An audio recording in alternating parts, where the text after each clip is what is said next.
live. Oh. Well, hello. Hi. Hey there. Hi. What brings you gentlemen out here this evening? Some kind of podcast thing. On this Just here to see you guys. cool November evening. Cool November evening. Indeed. I hope everybody's relaxed. I hope everybody's settled in. We're going to be doing a little devilish ASMR.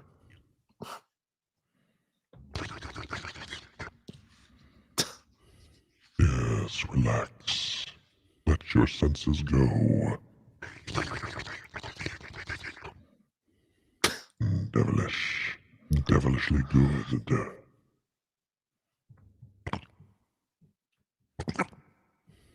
That's so gross. You're the one who was doing that. Why does he come on here? It wasn't me. It was the devil. Comes Sure on was. here, makes those gross noises. That's true. Hello and welcome to episode 989 of the Player One podcast for Tuesday, November 11th, 2025. I'm your host, Chris Johnston. With me, as always, from Canada, Mr. Greg Seward. Hello. Hello, sir. I mean, I say as always, but you I was weren't gonna here say, last that's week. That's Not true. accurate at all. But Not accurate. yeah. Welcome back, sir. Thanks. How was your week off nice of the to be back. podcast? You know, I mean, I find it interesting that I go away for a week and you guys spend 20 minutes talking about CJ's balls. I don't recall that. You're talking about how you're going to get a vasectomy. Oh, that's right. This just goes to hell Well, that's not- immediately. that's you not- just launched When we into it. talk- It's not like the show gradually got to that point. The balls That aren't was the involved in that, starting- though. Greg, No. what They're do you not think doing a anything. vasectomy is? Oh my gosh. Gosh, they're not doing anything to the spheres. Wait, yours are spherical? No, they're more. What do you got? A couple atomic red hot fireballs in there? Couple of lemon heads we're- bouncing around? We're doing Yeah. it again. Doing the old jingle jangle? in the jingle jangle. Oh my gosh. We talked about sports before that. Yeah, I know. I heard. Yeah, Those guys playing marbles. These are a couple shooters. yeah. Those are the big marbles. Those are Don't, big marbles. Yeah. But you had a good week. Yeah, it was great. We got to go down to the U.S. and my boy played in a lacrosse tournament. They did really Oh. well, Cool. and got to hang out with friends of the show, the Scoops. Oh, very nice. So because they lived along the way because we drove down. So Excellent. yeah, it was a good time. Excellent. Really good time. Nice. That's awesome. And I mean, New England's beautiful, so it's always Well, yeah. nice to visit New England. In the autumn as well. Just Yeah, it's a very pretty place. It's good. It's very good.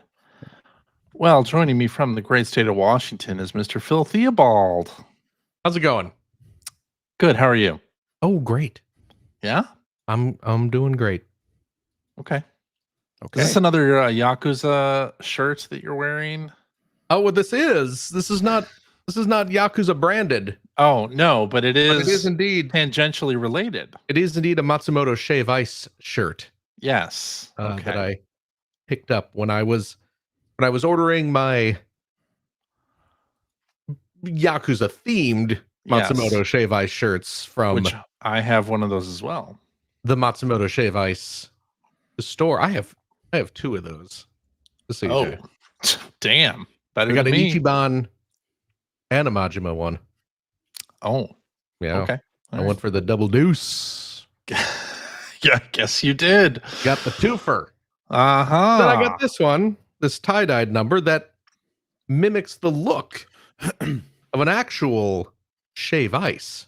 Yeah. So Okay. certainly looking at this glorious spread, Uh huh. you get your mouth watering. No. Your glorious spread always gets my mouth watering, Phil. Care to have a lick? Okay. Where to go from there? I don't know. Hey, I'm wearing a shirt too. You know what my shirt says? I mean, we're all wearing shirts. Luminous Arise. Oh, CJ, Luminous CJ's Arise. doing hashtag ad for this one. It's time for the ad. Yeah, you know what else comes out on November 11th? Luminous Arise comes out for PlayStation 5 and what Steam. was the first thing that comes out on November 11th? This podcast. Oh, I see. 989 for We're Tuesday, a little far removed from you announcing the November date. 11th. Oh, okay. Well, so I hope you've got your pre-orders in and or are ready to buy this fantastic video game. So this episode comes out the same day, hours and hours of content. Yes, as Luminous Arise, and you planned right. it this way. No, I did not plan it. No. I did not have much hand in. This is why you're the best improv partner around, CJ. Yeah. Oh, I had you certainly planned this, didn't you? I had decided no, sir. it. Coinciding with 989. Yeah. There it is. See? Had to do it. Yeah. Oh, this episode we're like the studio. Like 989 Studios, yeah. Yeah. You should make a ruining Twisted Metal. A Jet Moto joke here. They did Jet Moto, right? I'm pretty sure. I don't know. Possibly. They did ruin Twisted Metal, so. But they did release Bust a Groove. Oh, they did. They came out under the 989 label. That's true, but not Bust a Groove 2. No. NX released that themselves, I believe. Or was that Age Tech? No, I don't think so. No? No. I think NX released it, self-published it in the US. Oh, yeah, they did. They did. Good on them. Yes, too bad it wasn't as good as the first one. But anyway. When are those games coming back? They are not. They are probably not coming back. They are not. Music licensing would games probably be difficult to pull off. Yeah. All right. Well. Yeah. Yep. Should we talk about video games, or did you kind of have that already? Here. You know, I scheduled my vasectomy, so it's happening. Oh, live on air. Live on air. I'm bringing a camera, webcam. Let's do it. No, I thought they would just like do a house call. Oh God! I mean, apparently you just walk right out of there right after it's over, right? Like I know it only takes an hour. He's no strut thing. That's crazy. Takes an hour. Although the whole you'll be recovered in 2 days is an absolute lie. Why's that? Because my brother got one, and he was down for about a week. Oh, really? I see. So I can look forward to that. Yeah. Okay. The doctors will be impressed by how spherical they are. Get some ice packs. Keep everything within arm's reach, and enjoy your week. I plan on it. This is really like my command center right here. Like I'm already in the kitchen. Maybe a hemorrhoid cushion for the chair just in case. Yeah. Oh, it's got a little pocket down here where I can put clearance. Frozen peas right down here. Yeah. Why am I helping? Why am I doing this? I don't know. Now, when you're done with the bag of peas, will you consume the peas? No. Why not? Why? I don't eat vegetables. Nothing touched. Oh, no. Okay. So really? A stupid reason. I mean, I guess I do eat vegetables, but not. That's probably not. That's not great either. I eat vegetables. I don't believe that. Not peas though. I think you're backpedaling. You got some Brussels sprouts. You got some broccoli. That's fine. You can get frozen broccoli. No. I could do frozen broccoli. Okay. Yeah. Ugh. Yeah. And then you could eat it. Will those be comfortable for my boys though? As comfortable as frozen peas? Well, it doesn't matter. They'll be numb. They'll be numbed by the cold. I'll have to consult the doctor about this. Really? Can I use broccoli or Brussels sprouts instead of peas? Does it have to be peas? You know what? What? You go get yourself a pint of the Haagen-Dazs. Some Ben and Jerry's. Oh. Take out a couple scoops. Yeah. Enjoy them. and then just Enjoy 'em. Just go ahead and just screw them right on there. Nestle them right in there. Yep. nestle in. And then you can walk around all day.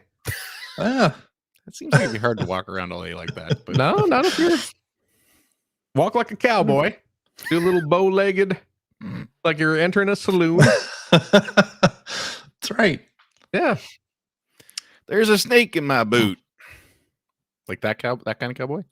Yes, but it'd be more like there's a Here comes. testy in my pint of ice cream.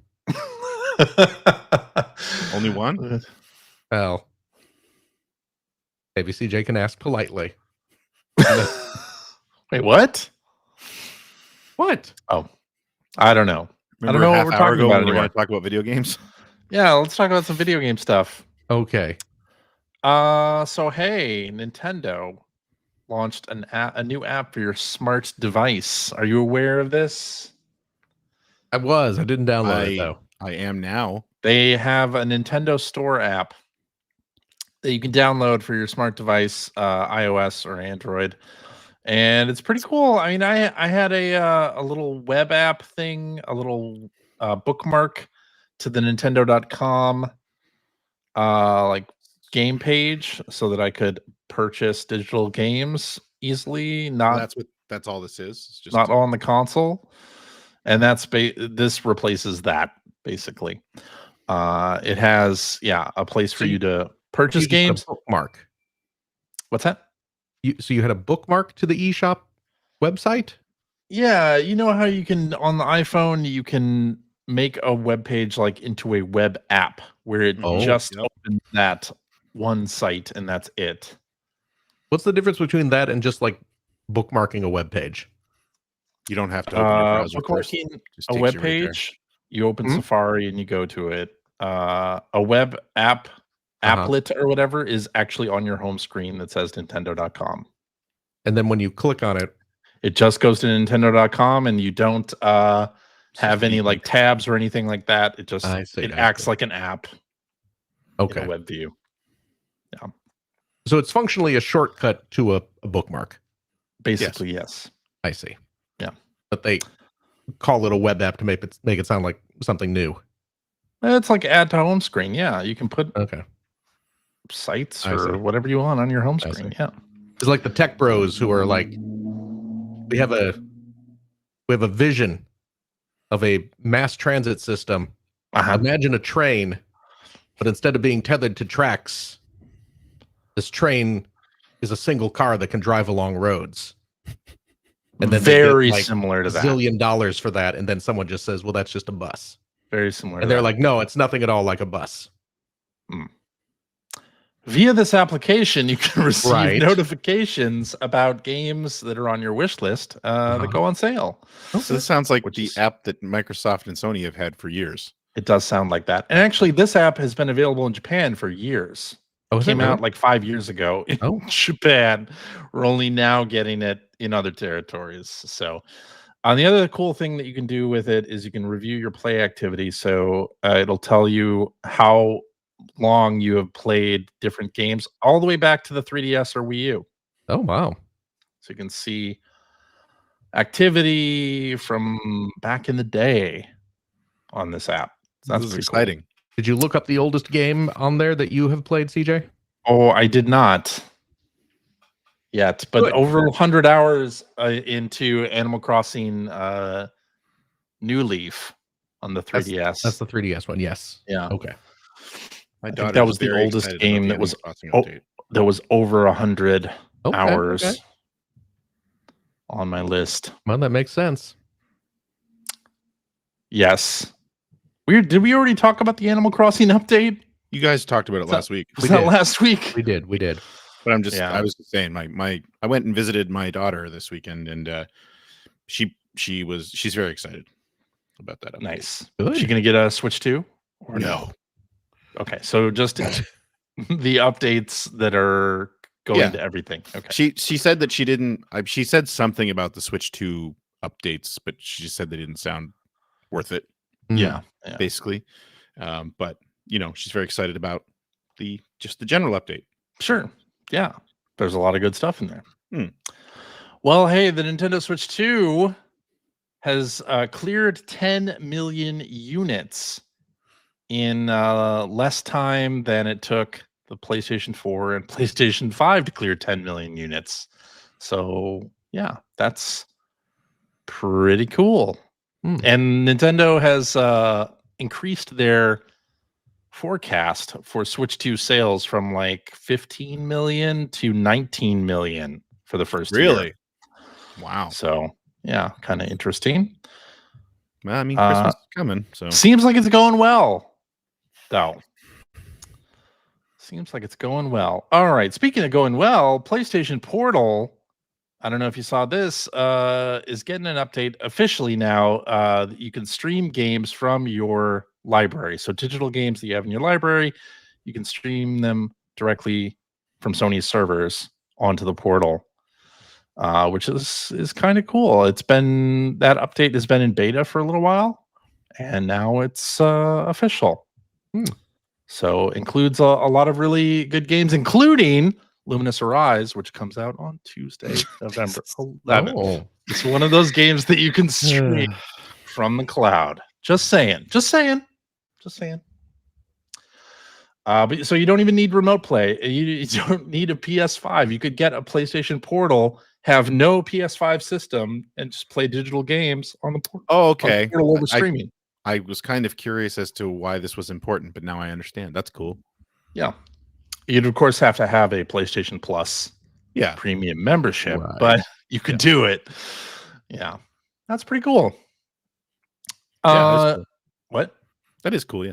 It is. And I play on the portal all the time. It's still a great little system. I love it. Anyway, I know you guys don't. The portal was made for me, basically. I'm indifferent. I like it a lot. Well, Grand Theft Auto 6 has been delayed. It was originally, they said it was coming out in May 2026. Now they have delayed it to November 19th, 2026. So that's the plan for now. Although I want to say, if you're announcing a delay that's a year away at this point, you're still kind of, I don't know that this is the last, the real launch date. So didn't I read somewhere that this has something to do with them pushing back on workers who are trying to unionize? No. Rockford North? No, I didn't read that. I'm pretty sure that's what I saw. What? Yeah. I do not think so. Well, the fact that you're so confident that you don't think so makes me think I'm probably right. I thought I saw something about that as well. There was a Or news what it's story worth. about Rockstar employees being fired for Trying to unionize? Basically. Is that not exactly what I just said? But I mean, I feel like we both just said the exact same thing. I'm not matching that up with the GTA 6 delay. Are you trying to say that last week GTA 6 developers Rockstar Games suddenly fired 31 of their UK-based workers, as well as 3 based in Canada, initially on a charge of gross misconduct, then for the act of sharing confidential information on a public forum? Yeah. So I feel like firing a couple dozen people probably has an impact on the development of the game. Because by 7 months? That firing happened last week, and I don't think the two the game's going to be. I don't think the two are related. Okay. I don't think the two. No. Nah. Those 30-something people weren't terribly important to the. Do you know how production of the many game. people probably are going to be in the credits for GTA 6? Like, it's going to be a lot. Don't disagree with that, but all I'm saying is that the two things are happening very close to one another. That's all I'm saying. Right. Well, some folks had said that the May release date they originally announced was unrealistic anyway. So yeah, this is a correction of that. And who knows that this is going to be the last delay. Yeah, and when the game comes out, it'll be a huge hit, and then we'll have to deal with all the other publishers trying to chase that dragon for a couple years and not be successful. And yeah, it's gonna be awesome. Yeah. Is GTA 6 going to be $100 game in the US? Well, yeah. I was going to say Canada, yes, definitely. In probably the US, $150 game in Canada. Yeah, I'm sure they'll have an edition of it that goes for over $100. But yeah, but the base standard edition, I wouldn't be. I mean, we're at $115 for standard editions of some games now. Are you serious? 115? Or is that with tax or no? No, that's the base price. Wow. Yeah. Damn. So okay. I would not. Although I wish I was joking when I said 150 Canadian, I feel like it'll be pretty damn close. Maybe so. Wow. Okay. Well, in other delayed news, the title Marvel 1943 Rise of Hydra has been delayed to an unannounced date. I had forgotten about this game entirely. If I knew about this, I forgot about it too. This is the Amy Hennig Skydance game. Yeah. Originally, it was supposed to come out in 2025.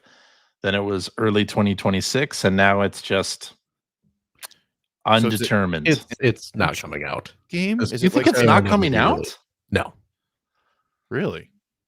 I mean, what makes you say that? Just because every Amy Hennig game that has been that's announced in the last 15, almost 20 years. That's certainly a factor. Not come out. That would be upsetting if it didn't come out. I do not see a time when this game is going to be released. I mean, again, when was the last time we heard about this game? I don't even know. I don't feel like remember seeing a trailer for heard of it. They showed it off quite some time ago at something or 2019. Another. No, wait a minute. When was it? Are you serious? No, 2019 is when they started. I'm sorry. Okay. I was gonna say, whoa. The game was teased during the D23 Expo in 2022. Okay. Oh. And then complete silence, and then we're pushing it back indefinitely. That game's not coming out. Come on. Probably not. No. Yeah. No. Yeah, wow. That game will be at the same time that Transformers game is out. Yeah. That's too bad. No. It is too bad. By the way, do I still use my portal? Yes, I do. Hello, it's right here. You already said that. I did say that. You were talking about that a bit ago. Okay. Somebody in the chat asked about it. Someone in the chat asked. In better news, not delayed, Atari 50, the anniversary celebration DLC, the Namco Legendary Pack is out this week, November 13th, for $8. All right. You get Dig Dug, Galaga, Galaxian, Pac-Man, and Xevious, like all the various home ports, 2600, 5200, Atari 8-bit, 7800. A couple of arcade versions too, Dig Dug and Xevious. And a couple arcade versions thrown in there as well. Cool. If you don't already have them on other Namco it's it really sucks. And I mean, I get why they do this, but man, I hate that the fact that Miss Pac-Man can't be bundled with anything that has Pac-Man. Yeah. Yeah. Because Miss Pac-Man will be a really nice addition to this. Yeah. Oh, that's true. And it would be cool if they did game.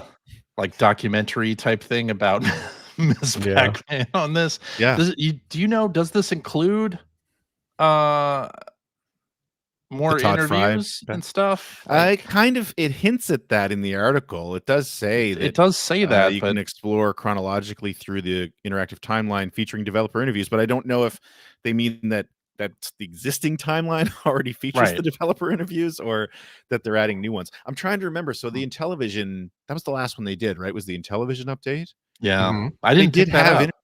They did have interviews in there. They did. Oh, they did. Okay. Yep. So I would be surprised if there are no interviews. Okay. I would have picked up the Intellivision update, but I don't have any nostalgia for Intellivision. The Intellivision update was okay. Yeah. Okay. Well, I will wait to hear about the Namco Legendary Pack. According to the Digital Eclipse website, about this specific DLC pack, includes multiple versions of Atari, Pac-Man, Galaga, Galaxian, Dig Dug, and Xevious, along with video interviews, archival materials, documents, and photos from the ERA. Okay. So please look forward to that. Cool. Yeah. And they got like the 5200 version, the Atari 5200 version of Pac-Man, which is cool. Like that version is nice and looks pretty damn good. But and I think it's probably very similar to the 8-bit Atari 8-bit version. It is a shame, like to Greg's point about Ms. Pac-Man, because the 2600 version of Ms. Pac-Man was not bad. No, it was really good. Yeah. Yeah, that's why I'm saying it's a shame that it's part of that weird, stupid thing where Namco can't bundle both games together for some reason. Well, and now they can't even. Namco has stopped referring to Miss Pac-Man as Miss Pac-Man. Now it's Pac-Mom. What? Are you not aware of this? No. Because another company owns Miss Pac-Man. Oh, right. Is this now the AT Games thing or at Games? Yeah, I think it is. God. And so they call it Pac-Mom now instead. Yeah. Okay. Well, anyway. I guess that means we're at what you've been playing. Greg. Hi. You've been gone for a week. Jesus, it was only a week. Why don't you tell us about the games you have been playing? So I didn't get to listen to the whole episode last week, so I don't know. Did you guys spend a lot of time talking about Mortal Kombat Legacy Kollection? We did, yes.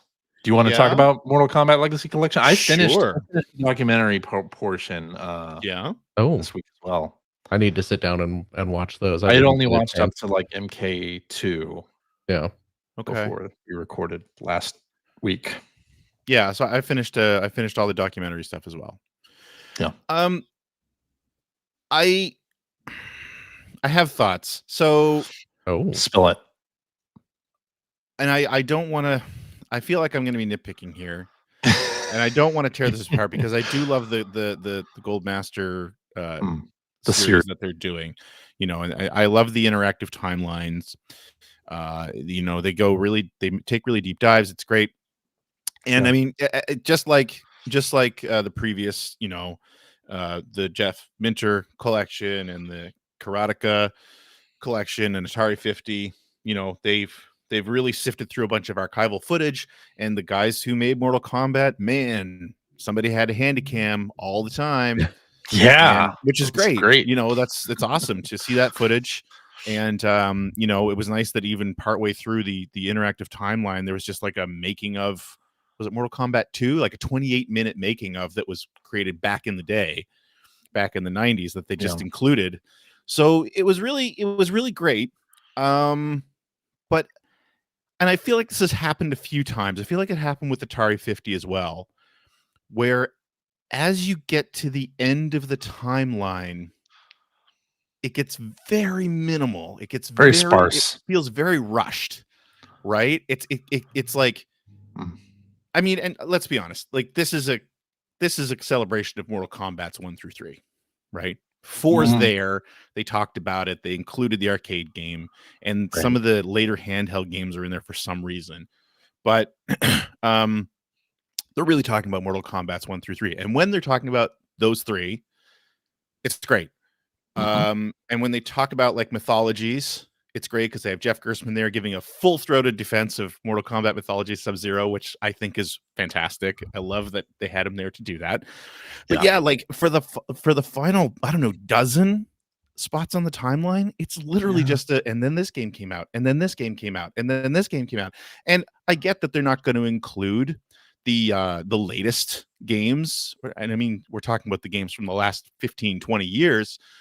I get they're not going to include those because the digital footprint would be gigantic, and you're not really expecting to get those games in these collections. But I mean, they literally just show logos. Yeah, of all of them. Like, really, like, how about some footage? How about some detail? Like, I don't know, anything. And they did sort of do a wrap up at the very end of the timeline, talking about where the series has gone, and that's great. But I don't know. It feels like they did this with Atari 50 once they got to like the Jaguar years as well, where it's like, and then this happened, and then this happened, and this happened, and we got to wrap this up. You know, and the later part of the timeline is not as detailed or as finely crafted. And then the other thing, and again, I say this, I'm trying not to sound super negative here because I think the documentary that's here is fantastic, and I love that they didn't just talk to Tobias and Boone about everything. I mean, you're getting memories and interviews with like a huge a group of the team, a huge chunk of the team, and really the full team for the first 2 games, and you know, a couple of the actors. That's great, but the talking heads, I don't understand their selection criteria for the talking heads they have here. Jeff Gerstmann, I understand. You know, he's a huge Mortal Kombat fan, and you know, he's a big influencer. I understand the whole like the influencers that they chose, I guess, but I wish they had gone a little deeper, because it really feels like, even when you're talking about Jeff, they've got people who were in the game's media. They got people who were 13 when this game came out. Is I guess what I'm trying to say, right? And all I can think of is the fact that when you look back at the game's media in the early 90s, especially in the US, of course, it's still in its infancy. But I mean, hell, there was a stretch of like 2 years where the cover of EGM was either Street Fighter or Mortal Kombat or both. Right.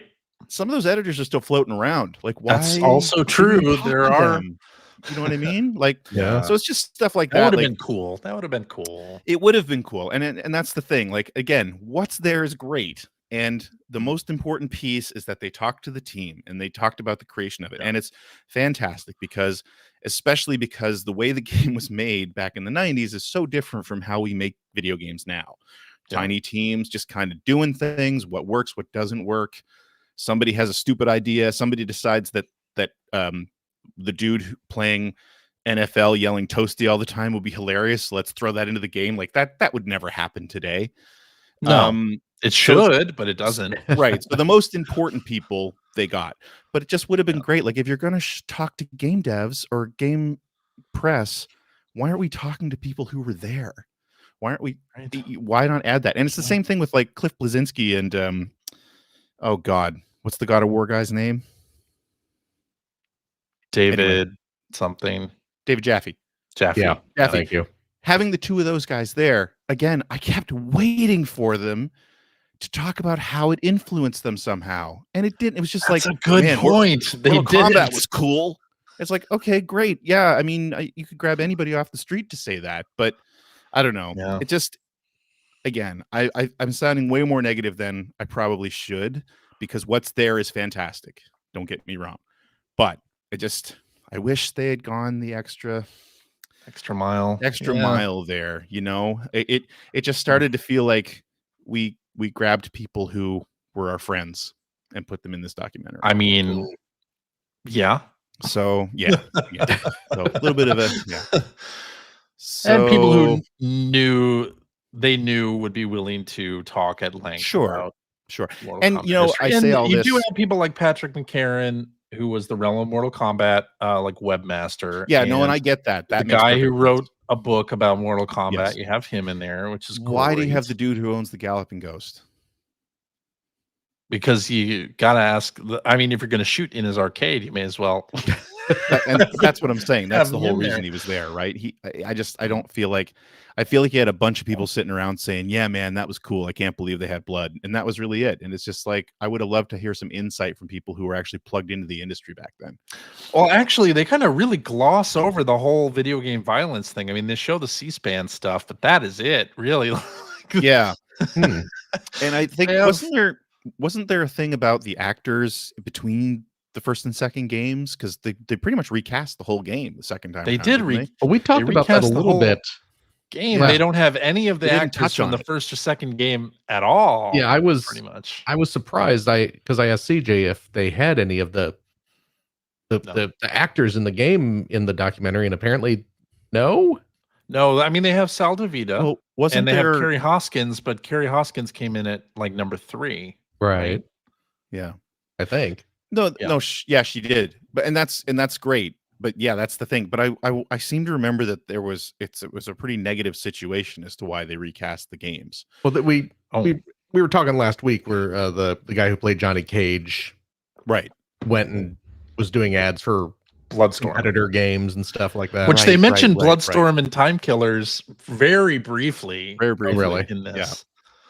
Yeah. So fun. Again, it's great, but it felt like it's starting to feel like they've got a framework here. But and they do. And again, maybe they did ask these people to be involved and maybe they said no. I don't know. But I just felt like they were scratching the surface on so much stuff. And they could have gone deeper. But again, from the developer side, it was fantastic. I mean, they talked to that whole team, and I said that before, especially when it comes to Atari 50. Now, of course, Mortal Kombat's not as old as the stuff that was happening in the 70s, but some of these guys are getting on. Some of them are retiring. Some of them are getting older. People pass away. So it's important that you get this stuff recorded and out there, and that's fantastic. So, I mean, that's still great. And then further to that, I have to say, man, from a technical standpoint, this thing was not ready to be released. It has crashed out the dashboard on me so many times. I have not had a single crash. Really? Oh my God. Not a single one. Yeah. And I mean, version there's pretty PlayStation 5. Okay.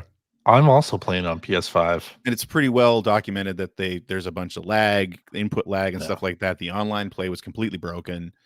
Yeah. So, it felt like it got pushed out the door when it wasn't ready. And then further to that, I'm going to bitch about one more thing. Do it. So again, like when you're looking at the first Mortal Kombat and also Mortal Kombat 2 in this documentary, I think they did a great job because they were total game changers. Those games were game changers. Like, Mortal Kombat came out. Nobody expected it. It was a massive hit. It was a controversial game. And, there was, when they decided to bring it home, they blitzed the entire industry. Right?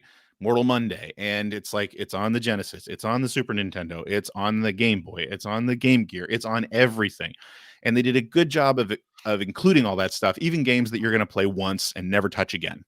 Yeah. Right? Like Game Gear, Game Boy. I'm not going to play those more than once. Although I do have to say the Game Gear version looked pretty impressive for a Game Gear game. But, and then Mortal Kombat 2, same thing. And I love that they included the 32X version for Mortal Kombat 2. That's fantastic. And I love that they talked to the teams that actually developed those too. And when you're talking about the first game, you're talking to the guy that developed the game. But that was really fascinating stuff. But it's like, if you're going to dive that deep and include those types of things, why not include something like Acclaim released some of those stupid little handhelds, those LCD handhelds of Mortal Kombat. Throw that in. Those things are easy to emulate, right? Or you're talking about the Amiga version or the MS-DOS version. Like, show me something really interesting or really weird. If you're going to go as deep as Mortal Kombat 1 on the Game Boy or Mortal Kombat Advance, like, why not go deeper? Sega CD. They talked about the Sega CD. They talked about it. It's not on there, but it's not there. Yeah.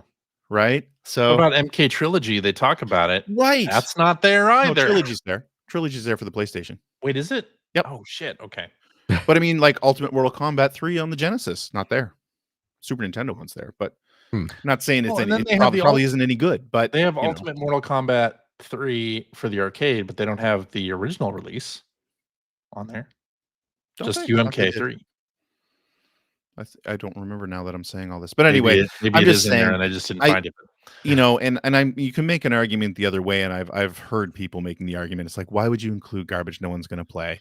I get that. That makes sense. But they included Mortal Kombat Advance. Right. They kind of went down that road. So why not just go all in? And maybe they'll do an update, and maybe they'll have some more, oddities. I hope they do. I kind of hope they do. But AJ? especially like what's that? What? I'm sorry. Were you saying that they didn't have the arcade Mortal Kombat 3? Yeah, they do. Yeah. They do. Yeah, they have that and UMK3. Yeah. But I mean, they didn't have the Saturn version. Right. They didn't have the Genesis version. It's just, and then it was so cool that they included mythologies and that they included that other special forces. But then you get to the timeline and they're talking about Shaolin monks and how that's the one everyone likes. Not in the collection. It's not in there. Right. Right.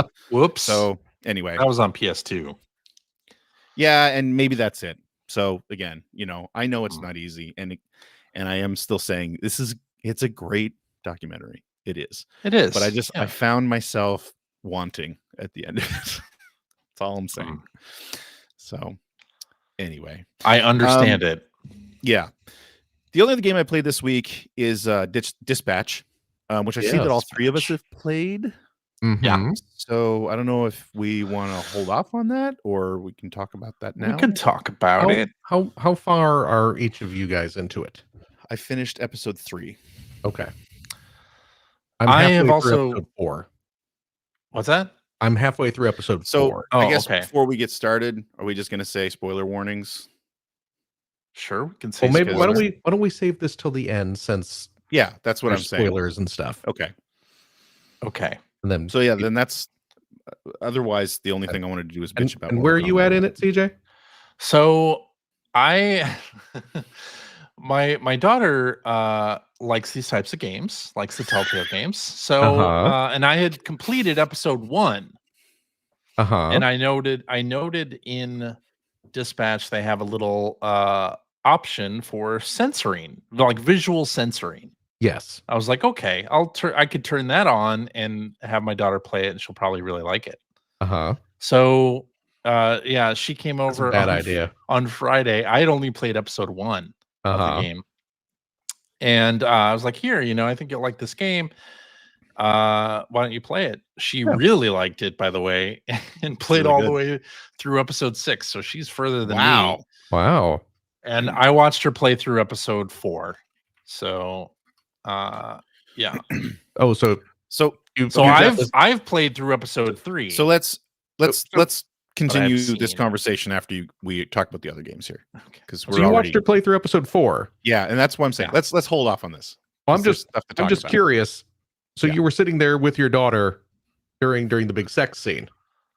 Yes. Cool. Very comfortable. It was censored. Spoiler it was warning, censored. Censored. Visual censorship. Okay. Cool. Anyway, Phil, what else have you been playing? I love how we sat here and said we're going to hold off and then immediately started talking about Dispatch. But we didn't actually start talking about it. Yeah. What have you been playing, Phil? CJ for letting his kid play inappropriate games. What have you been playing, Phil? What have I been playing? Yes, besides Dispatch. Well, let's talk about Dispatch since I'm here. That's what I think we should do. I've been playing a whole lot of Ball Pit. Ball Cross Pit. I played a bit of that. Oh, the game is so good. It is so good. It didn't grab me at all. That's weird. Yeah, that's weird. It's like the inverse Balatro with me. Yeah. How much did you play? Not much. Like a run? No, I did a few. Okay. I might go back to it because it's on Game Pass, which I still have. Yeah. So, but it's just I'm playing Dispatch. Have you Mortal Kombat to get through? I have Ghost of Yote to play. Like, it's just there's other stuff that I feel like I'm falling behind on the games I want to play right now, and I just don't want to add anything to the play. Yeah. Have you unlocked any new characters or upgrades or anything? No. Oh, so you're at the very beginning. Yeah. So that's what I'm saying. Didn't grab me, but I might go back to it. It's really damn good. It is. It's really good. I did see someone where was it? Was this on our Discord or something? Someone asked if we had unlocked a specific character. Oh, right. On our Discord. Yeah. Called the Radical, I believe. Radical. Which I had to go look up because CJ, you tell me if you're the same way with this. All the characters you unlock, how many do you know how many characters you've unlocked at this point? Probably 4. Okay. I've unlocked 7 or 8 maybe. Okay. Do you know any of the names of the characters you unlocked? No, not at all. Single one. No. There's there's the knight guy. There's the wizard looking guy. There's the creepy twins. Yeah. There's one who looks kind of like a mummy. I don't pay attention to their names. I'm sorry. Yeah. This is another one of those games where you would be surprised for as much copy as in that game, how little of it I actually read. Yeah. How much of it you played. Yeah. How little of it you actually. Yeah. It's like all the lore dumps in the like Rogue Legacy games and stuff. I'm the same way with a lot of games. Yeah. Look, Sea of Thieves. I think we've talked about Sea of Thieves. I know jack shit about the lore in Sea of Thieves. I played thousands of hours. Yeah. Love Rogue Legacy, but I'm not gonna. I don't care. I don't care about the lore. I'm sorry. Yeah. So I had to go look to see if one of the characters I've unlocked was this the Radical. I've not unlocked the Radical yet. Okay. But it sounds like the Radical has a cool radical ability. Gameplay So ability. Yeah. I'm looking forward to it. I did, I've all the characters you unlock have different. They start with a types of different attack and things ability, like that. Abilities. And they have a passive. Yeah. Yes. Well, there was one. I was talking last week. I got a character who automatically picks upgrades for you, so you have no control over that. Which I was like, well, I don't much care for that. That's not one of my favorite abilities, but I found one that I dislike even more. Where there's one character who shoots the balls out of the top of the screen. Oh, okay. Instead of the bottom, which is more difficult to aim. But also, you're primarily attacking the back of the screen, which can very quickly prove to be a problem. Yeah. So, but let me tell you, I did unlock a building. I got some blueprints to get a building that lets you take 2 characters into a run, and you get both of their abilities. And that is outstanding. That's cool. Okay. Because you have twice the ammo. Some characters, like the guy who shoots from the top of the screen, you pair him up with a character who makes like the ball go through enemies. So suddenly you're doing it's great. Number go up. Yes. You got the twins who shoot out 2 balls at once, where they're kind of mirroring each other, and then you pair them up with just about anyone. It's great. It's great. You're creating giant screen filling pews. I got to the snow stage. Okay. And I've beaten that now once, so I have one of the cogs. Okay. To go to the next stage. I really liked that. The little mix-ups that they have for the gameplay there. They stack enemies on top of each other. Like there are multiple enemies to defeat in one go, and then certain sides are blocked by snow. Right.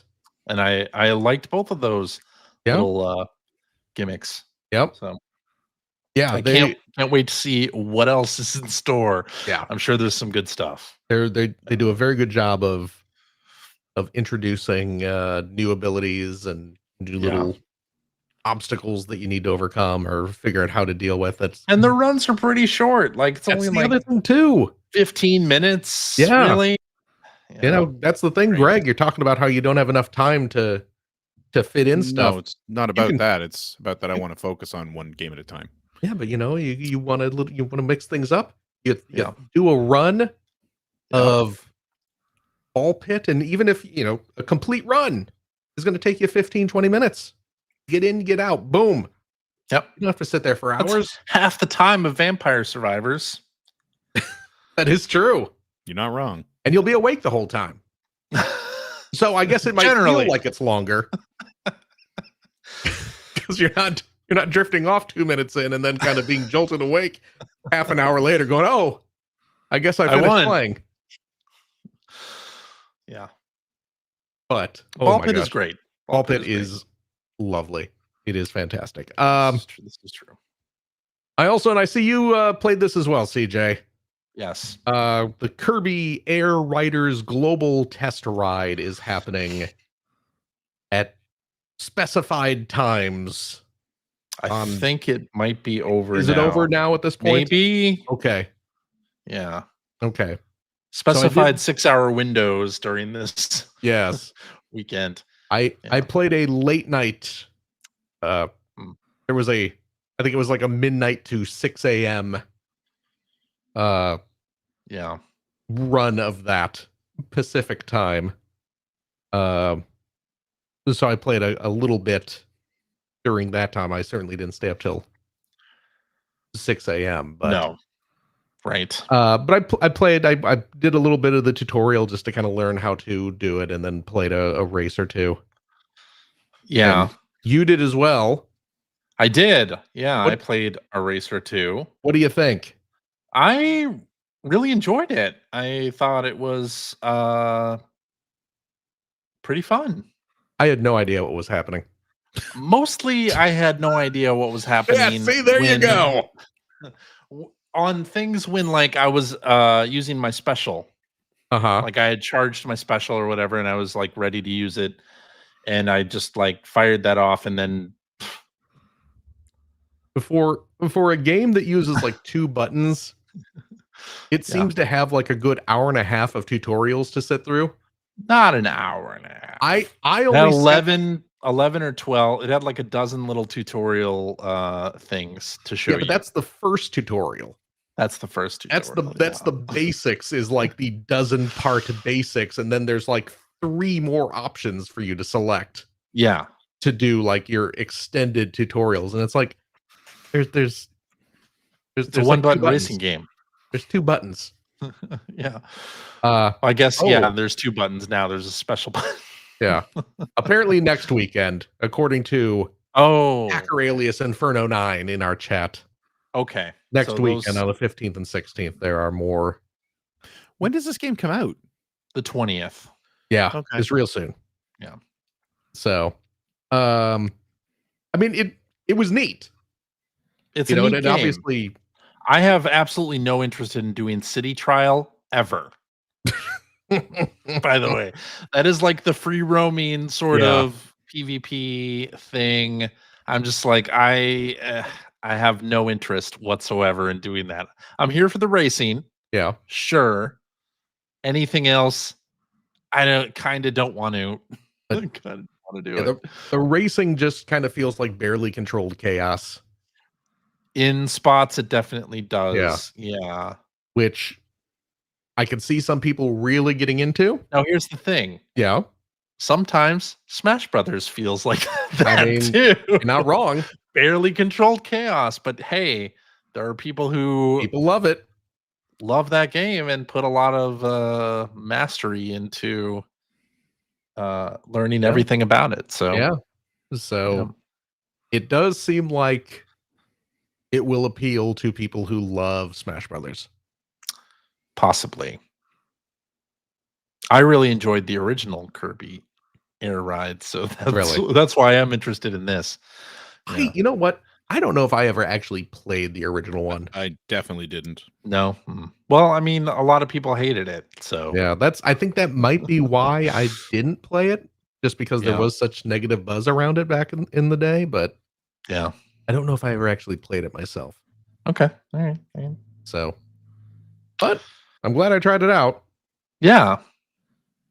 Glad they have that little trial available. The tutorial you can play at any time. I played it before it was actually open.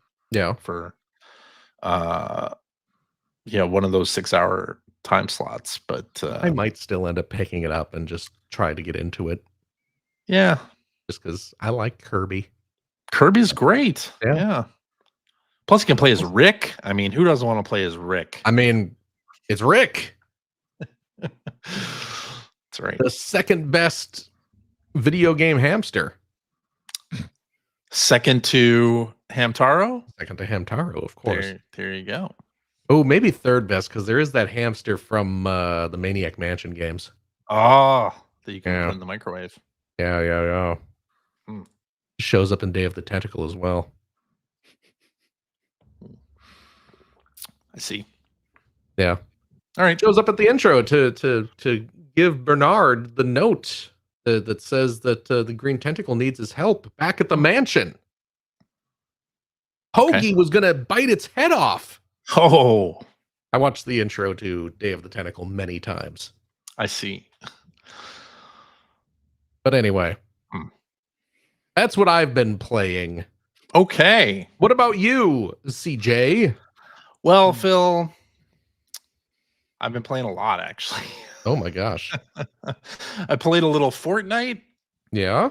to get my battle pass filled out with the Simpsons stuff. Yeah. Kind of get that sweet XP in Springfield. And how is your battle pass progressing?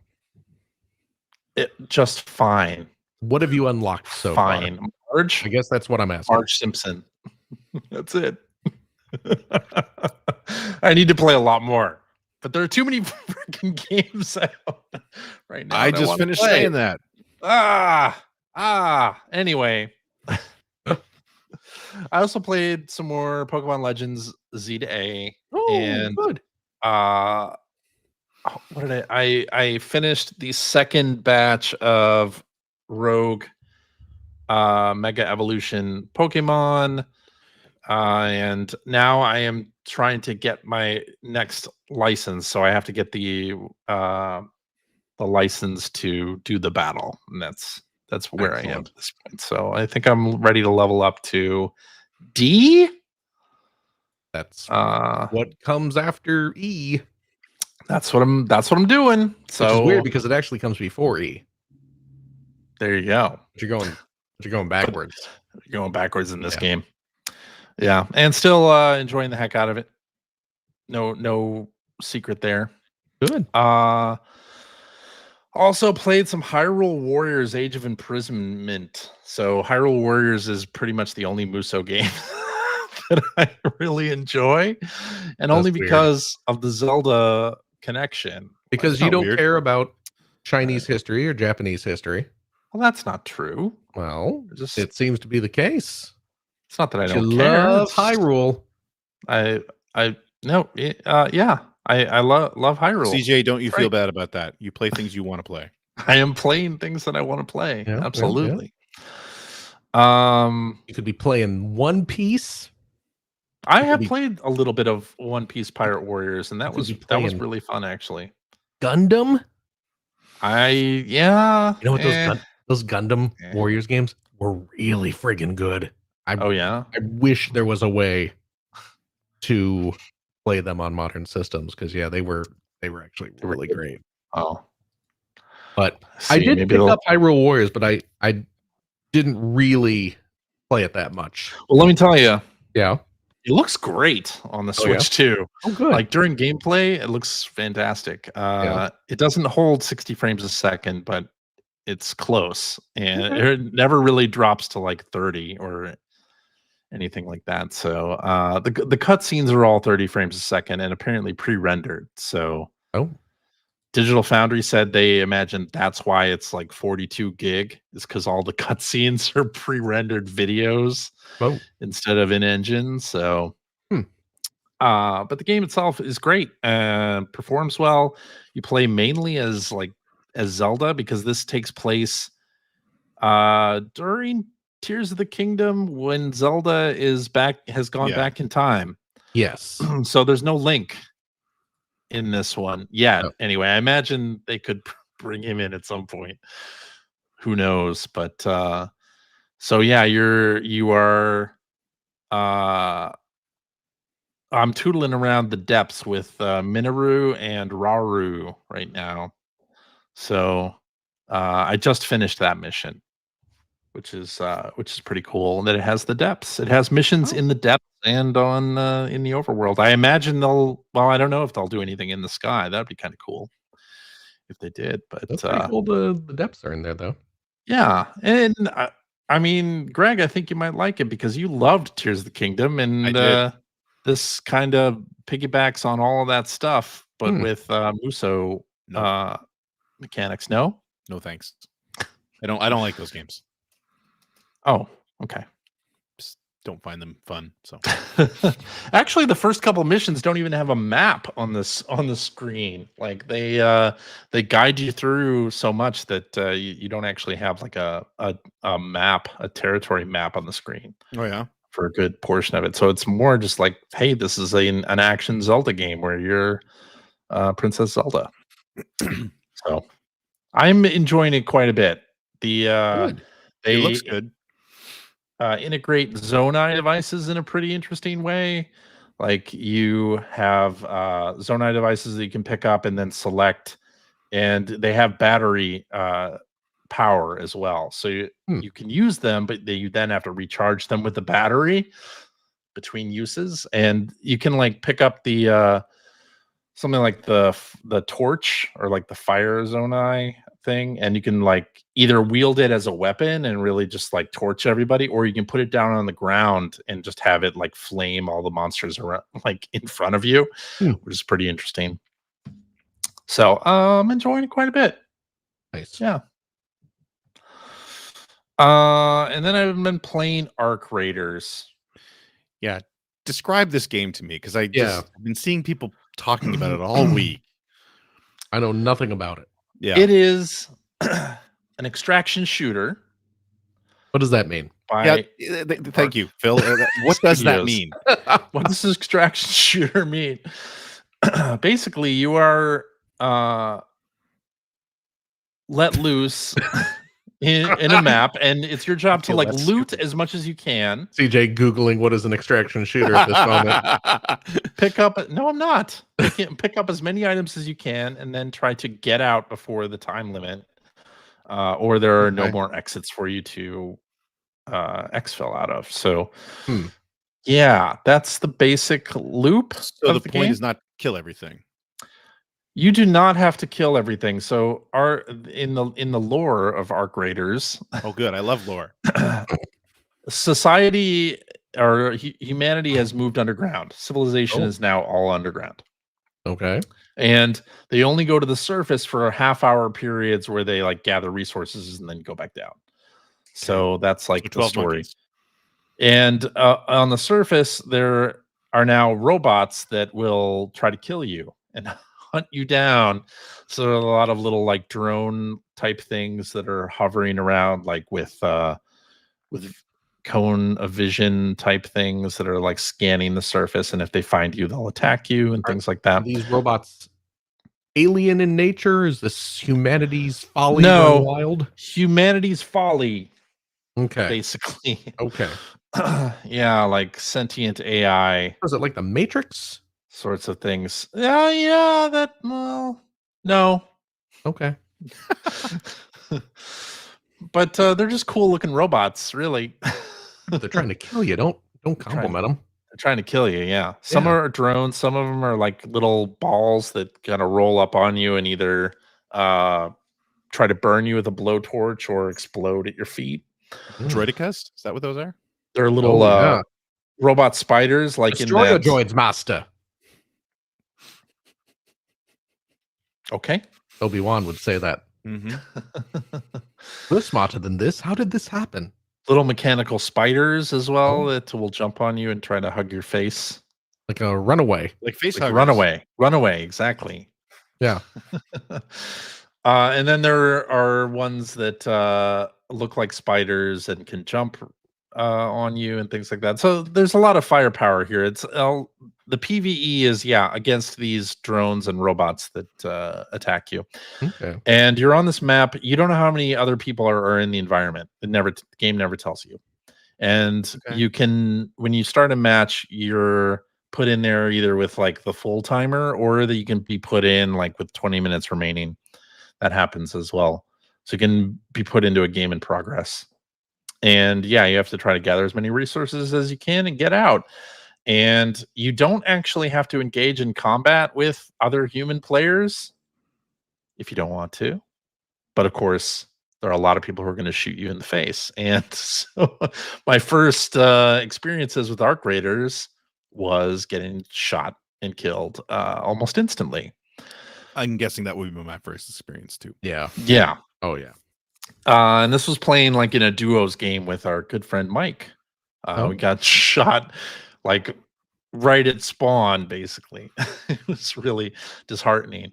But I played some more solo, and it matches you with other solo players. And actually, there were quite a few times where I would meet up with somebody, and they would do the emote for "Don't shoot," and then like voice chat that they were friendly, just trying to gather resources. Let's go our separate ways or get out of here using one of these elevators. No, nobody shot me anyway. Sorry. No, It didn't happen. There was one where I was playing solo and called the elevator, and it takes like a minute to get there, and then the doors have to open. And as soon as they did, I hopped in the elevator, and there were 5 other people with me in the elevator, 5 other solo players. Nobody shooting anybody else. It was great. He just kind of came out of the woodwork and hopped in the elevator. It was fantastic. Another time I was playing, I ran into another player right by the elevator. I did the don't shoot, and he's like, "Oh, don't worry, I won't shoot you." But and then all of a sudden I get bazookaed, I get like blown up. And in this game, when you get killed, you can crawl along the ground for a set period of time while you bleed out. Oh. So I was suddenly bleeding out. You have a lot of time to bleed out after getting hit with a bazooka? A rocket, yeah, from the Rocketeer enemy. There's a big drone that fires rockets. It just seems like that would probably actually kill you instead of cause like a bleeding wound. Oh no! I know, it was a bleeding wound. So here I am. Quick. Now this guy was like, there was something like laughing at me for doing the don't shoot and then getting annihilated by this robot. But in that time, the elevator arrived, and I was able to hobble over to the elevator and go back to the hub safely, not dead. Could you hit 4 for me, please? No, while you're crawling along the ground, you can call the elevator and then also like do the take me back to the take me back to base. Yeah, did that a couple of times. So far, the solo games I've played have been a lot friendlier in general. Like most people are not looking to shoot you in the face, but there are occasionally, of course, times where that happens, and when that happens, you lose all of your gear. You can do like a free loadout, which gives you like some mediocre weapons, and then you don't have to worry about losing any of that stuff. The game gave it to you, so it's not a huge deal. But if you take like upgraded guns and everything and you get killed, you lose all that stuff. And you have to upgrade guns again. And yeah, that can be slightly disheartening. But it's very, very much like a game like Hunt Showdown, which also doesn't tell you how many people are in the map, and there are all sorts of noisemakers. That Greg, have you ever heard of that game? No. Bits on the map that make noise and alert other players to your presence. Like this has a lot of that too. I just like what you just did there is pretty much been my experience with trying to figure out what Arc Raiders is all week, because people just say it's an extraction shooter, like I'm supposed to know what that is. Yeah. You just load into a map. You just mentioned another game like we were supposed to know what it was, and I've never heard of that game before. Hunt Showdown is kind of an extraction shooter. It's an old-timey shooter where you are investigating supernatural occurrences and then trying to get out. Okay. And so this is similar to that, although with more realistic guns and stuff like that. So yeah, this is about as military shootery as I will want to get ever. And even then, I'm not really shooting other players because I suck at PvP. I'm terrible at PvP. But I do enjoy shared world sorts of experiences that you like can run into somebody and not shoot them in the face and actually like have an interaction with people that way. So I was going to say, is Greg's camera frozen, or is he just looking at me like that? And now he's gone. And now he's gone. Yeah. So anyway, playing Arc Raiders, it's fun, and it's a full priced game. It was a $40 game. Oh, I did get the deluxe edition, which means I have a cool poncho. That other players don't have. Makes me even more of a target for sure. So this guy paid more for this experience. Get him. Exactly. Let's steal his poncho. and cowboy hat. I have a hat, a nice hat, and a poncho. Oh, yeah. So anyway, that's what I've been playing. That's what I've been playing. And I guess that means we can talk about Dispatch or go to Blue Skies. Well, it's Dispatch. Let's talk about Dispatch. We'll go ahead with Dispatch. Spoilers. Spoilers for Dispatch. Well, spoilers for Dispatch. I will attempt to put time codes in the episode. So CJ's not going to put time codes in the episode. go ahead and skip to the next chapter if you want to not hear about Dispatch. Yeah. So we were talking about this. So I don't know. I'm definitely not as far as you, Phil. Well, you're finished chapter 3. You are probably you're close. 20 minutes behind me. Okay. Well, I actually, so we did talk about this earlier, and I don't know the entire scene, but before the show, I was like, oh, I should play a little bit more Dispatch because I didn't know how far you guys were. Right. So I started episode 4, and of course, it's like middle of the day. Yeah. And it's like, whoa, okay. So I'm not playing that right now. Why not? You don't like I thought, I wonder if CJ let his daughter play this. The answer, of course, is yes. The answer is yes. What's played funny the censored version is so with a black bar over it. So I've been playing this game, and Dana's been sitting and watching it. So I've only been playing it when Dana's around because this type of narrative driven game is 100% her jam. Totally. And yeah, we started playing the game, and we were like, oh, Finn might enjoy this because Finn has been enjoying Invincible. See? He watches Invincible. He's been watching it with us. Okay. And it's it's there's certainly language which also has and plenty of violence. And we were like, oh, he might actually get a kick out of this because it is there's a lot of Invincible vibes. Yes, in this game. I haven't even watched much Invincible, but yes, absolutely. Yeah. But yeah, we started playing the episode 4, and that was like, oh, maybe Finn doesn't play this right. So just for again, and I only watched probably 2 minutes of it. Yeah, but for again, we're in the spoiler zone here. Yeah. So it's just a cold open. Episode 4 is a cold open of Invisigal doing some hardcore stuff, going to town. Yeah, and it's on display. Although it's not.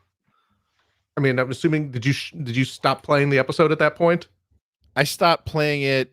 Yes, right away. Because that scene ends, and it's that scene ends pretty quick. I'm sure it does. But again, I just I just didn't want my kids to walk in. Understandable, because I don't have it set for the understandable, more friendly version of it. Right.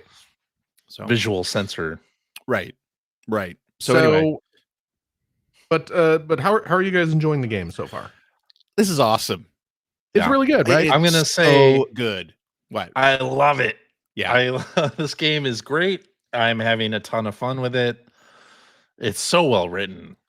well written. Yeah. Can I? It feels like I went recently. I played a little bit of The Walking Dead, season 1 with my daughter, and she really enjoyed that. But also, she said this feels old, and it is quite clunky. Yeah. In spots, especially we usually have subtitles on, and I don't know if you played The Walking Dead Telltale with subtitles on. It really doesn't work all that well. How so? The subtitles come in like really late. Oh, really? Sometimes. Oh, that's weird. Yeah, it's a similar system to how Dispatch works, where it's not like the subtitles come in like letter by letter or whatever. Like it wipes in the screen, not just displaying everything at once. But yeah, it feels old, and The Walking Dead feels old. And then you go to this, and you're like, shit, they could do a lot with this. Yeah, that's just it. Like that's sort of the feeling from a technical standpoint. That's where I'm at too, because I remember, we were all really into the Telltale games, and down near the end of that run, even when the games were really great, I think a regular complaint we all had was that their engine was so creaky. Yeah. And it just hadn't improved at all. Right. Yeah. Even more, some of the newer ones like The Expanse, that also like is not as good as Dispatch is. So that's the thing. Like what I'm struck with, even outside of the writing and whether you like the story and the writing and everything, anyway, it looks fantastic and it animates so well and it's so solid. Like it reminds me of Persona 5. That's to me, that's the first thing I think of when I see this, like just from the technical standpoint. But Phil was going to say something. I'm going to be the fly in the ointment.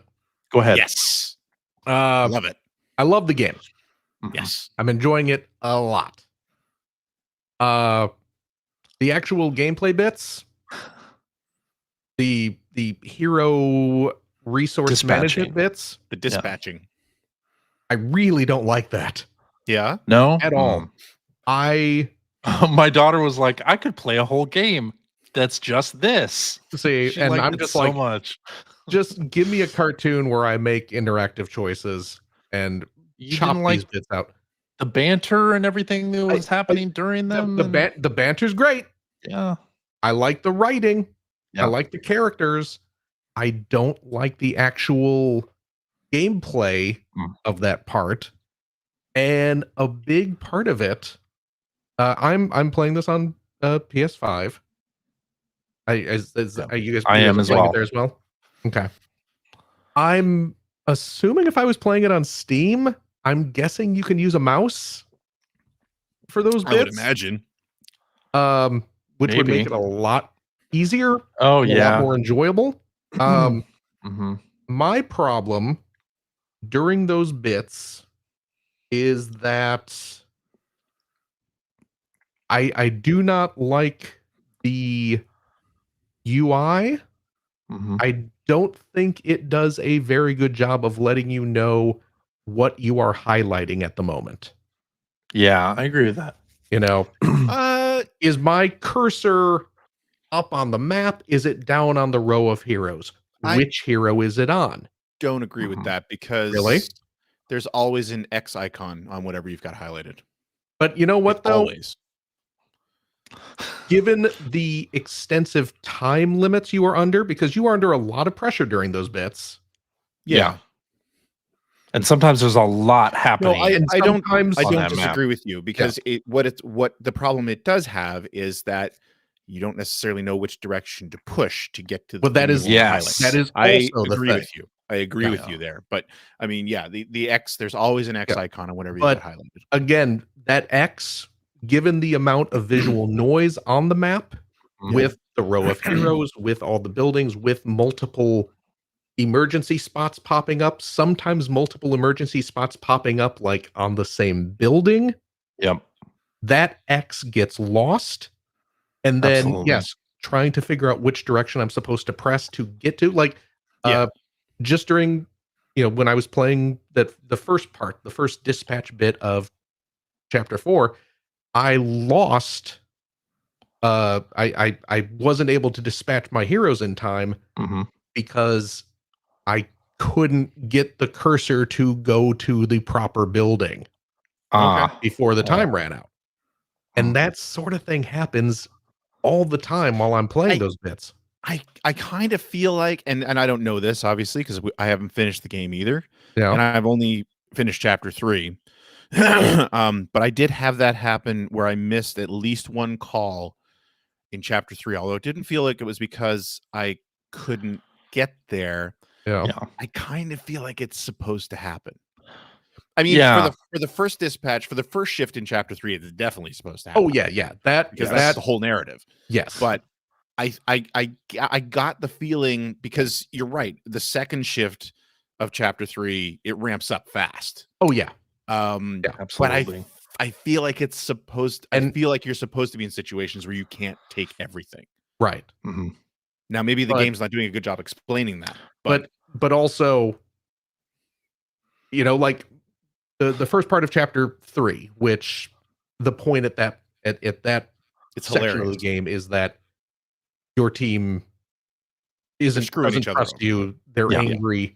They're not working together. So yes, it's clear that as you are messing stuff up there, this is part of the narrative. But I've had enough bits where problems came from navigation and not story. to the point. Okay. Like the UI, even on the title screen, you go on the title screen, there are 3 options. Mhm. There's start, there's options are set up, and then there's like an extras screen. Yeah. And the I extra loaded up screen the looks like title it's screen. highlighted. I asked Dana, who's sitting there watching, Yep. which one of these options have I selected right now? Yeah. Extras. And she was like, well, it's got to be extras, right? Because the other 2 are blue and that one's like Nope. orange. And I was like, nope. Guess again.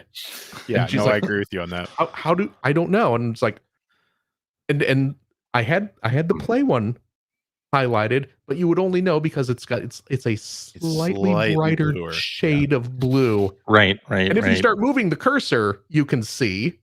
Yeah. But the second you stop moving the cursor, who knows what's highlighted? It's got that classic problem that a lot of games have, especially if there's only 2 options on an opening screen, and they're like the highlights are drastically different, but there's no animation involved. Yes. Which one's the highlighted one? Do I have? And even moving the cursor doesn't help because it's like, well, now the other one looks like it's highlighted. And especially if you pick the rightmost cursor and hit, or the rightmost option and hit right again, and it just cycles to the left. Yeah. It doesn't stop. But yeah. That's my beef. I understand that, and I think that's legitimate. Is the UI I do not think is very good. I think that I agree with that. With mouse control, if they have mouse control on PC, which I would imagine they do, it's probably a non-issue. But Switch 2 version might have that. Yeah. What's that? Switch 2 version might have touchscreen or something. If they do a Switch 2 version, that would be cool, but it's not on Switch. Right. So I am loving the actual like the story and all that. So I will say though, in the dispatch screens, like I said, and maybe this is just my perception of it, but I feel like it's supposed to be overwhelming. Having said that, and they're using an old computer, like it's supposed to. That's really part funny. of the lore. No, but having said that, I do like that anytime you have to dive into a menu on that screen, everything stops. Yeah, I do like that. I'm so happy I appreciate about that. Right, because the very first shift, I wasn't sure that's what was going to happen, and I was like, I don't want to. I don't. While I'm fine with the speed, I have to choose the missions. I want to be able to dig into, because obviously, like the way this game works is that you want to send the heroes or the villains that are most well suited to the missions, and they show that with a little it's an octagon, right, or a hexagon. Anyway, yeah. With like the different attributes that the hero you send should sort of meet. And like you're marked based on how closely you match. And if you had to do that under a time limit, screw that. Yeah, forget it. That would be impossible. So so I am thankful that they don't. And the same thing when you go into like the sub screens, if somebody goes up a level and all that stuff. But it's interesting. I didn't think I liked the dispatching stuff at all, and I'm actually pretty much enjoying it. So yeah, I wasn't sure about that either, but I am enjoying it. Just reading the requirements for each little mission and then trying to match people up to it. Yeah, and I don't feel terrible about failing. Yeah, I don't either. But that's the same way that Telltale games used to be. Exactly. Right? Puts you in impossible situations, and whatever happens. The cast is amazing. Yeah. Like the characters in this, you're right. It's got an Invincible vibe for sure. I feel like Phenomenon. Like I've only met him once. The music was very sinister when he showed up, which I loved. I was getting The Boys vibes from that. I don't know if either of you ever watched The Boys, but like that's all I could think of in that moment. And I also have to call out like Waterboy. Yeah. He's lifted right from Dr. Horrible. Oh yeah. He even has a line that's pretty much Moist's line in like the first episode of Dr. Horrible. So anyway. Yeah. But no, I mean all the characters, I think they're all really written well. They all have really distinct personalities, which I think in a cast this big right off the bat is pretty impressive. Yeah. I think Robert is a great main character. I love Aaron Paul doing the voice of the main character. Robertson. Yeah. Yeah. Yeah. He's really good. Yeah. Yep. They're all really good. I mean, they're all doing great. a great job. Yeah. Yeah. And like I even don't mind the hacking stuff. The hacking mini games. Yeah. It's mostly short enough where it's like not annoying. Right. Yeah. Even when they introduced the antivirus stuff. Yeah. Mm-hmm. I've liked it because I mean the last It's one doable. I did, the whole point was you wanted to trap the antivirus away from Yes. you, and it's like, okay, that's cool. I dig that, and it's just complicated enough that you can screw it up, but it's just easy enough that you probably only screw it up once. Yeah. So yeah, And you can give yourself unlimited tries in the accessibility. right. But again, with these kinds of games, I don't want to do that. Like if I fail, I fail. Like that's kind of the way I want to play this. So Yeah. Yeah. But yeah, So the first time when I played the first episode, I did not go into the game options and put on the censoring, and was like, "Oh, okay." So that's what this is. And then when I watched my daughter play with the censoring, it was almost funny. It was funnier with the black box that followed everything that's awesome. that Toxic was doing, or later Granny in the donut shop. It covers God. a bit there, and I that's forgot also about I forgot really about funny. the toxic scene. How could you forget about the Toxic? Because scene? I literally played that before I went away for the weekend. Big glowing dong flopping Yeah, around. glowing what dong. the hell is happening? Yeah. That opening scene though, so- man, that makes an impression. And not then just there's the song, but the there's opening a scene. scene, I think in episode 4 with Blazer, something happens where there's a black box over that too. It was just like, oh, okay. I know what you're talking about. Yes. Yeah. I'll be probably experiencing that tomorrow You're night. spoiling stuff for Greg. He hasn't seen that Yeah, yet. that's what I'm Sorry. saying. Cut, Yeah. just make sure we don't go too deep into that. So yeah, I mean, but the dialogue. I just can't get over how distinct all these characters feel. Yeah. Yeah. It's you great. know, yeah. So Sonar cracks that scene after the first shift where Robert and Invisigal are arguing in the kitchen and Sonar's back there grinding coffee beans and and screeching every now. That scene's brilliant, man. I was in stitches the whole time. Yeah. Like, it just, so good. So good. So let's get real spoilery. Okay. Who'd you guys cut? Sonar. I cut Coop. I also cut Coop. Yeah. I believe the stats show that most people cut Coop. Yeah. Yeah. But I cut Sonar. Okay. I'm curious as to like what happens. Yeah. The Like, firing how scene for different? Sonar was hilarious. What's that? The firing scene for Sonar was hilarious. Oh, really? Yes. I might Okay. need to YouTube that. Yeah. Might have to just to replay it. Or replay it. You Yeah. know, this game's not that long. That's true. But I do think, I mean, Sonar as a character was great, especially because they just gave him this average dude's voice on top of everything else. Yes. Like, you know what I mean? Like, and yeah, even when he's turned into like the big man bat style character. So why did you cut Coop? Honestly, because why'd you cut Sonar? I mean, oh, sorry. Sonar. Yeah. Honestly, because the scene right before you go in and have to choose between Coupe and Sonar, you do see the leaderboard. Yeah. And Invisigal's at the bottom, obviously, but she's not an option. Right. Sonar's the second last. So I just cut him. That's how I made my decision. Okay. Although, Okay. you know, it's funny because I think he was actually my most dispatched hero. Yeah. Yeah. So, but yeah. Because yes, Coop and Sonar had the same score. Right. But he just happened. I didn't notice the score. I just happened to notice that he was the bottom on the list. Might have just been alphabetical. Yeah, it could have been. Sorry, bro. I was very tempted to cut him just because the fact that he swaps back and forth between it's a little bit the kind of irritating. just regular dude and uncontrollable monster. It's a little hard to plan around that when you're dispatching. Yeah. But and actually, like, even when they bring up the decision and the little countdowns going, because I'm right up until the last second, I'm sitting there with Dana debating. You can hit pause. I wonder what happens if you don't choose cheating. either of them. You can hit pause anytime you want. That's cheating. Yeah, That's cheating in a game like not this. the way I want to play this game. I'm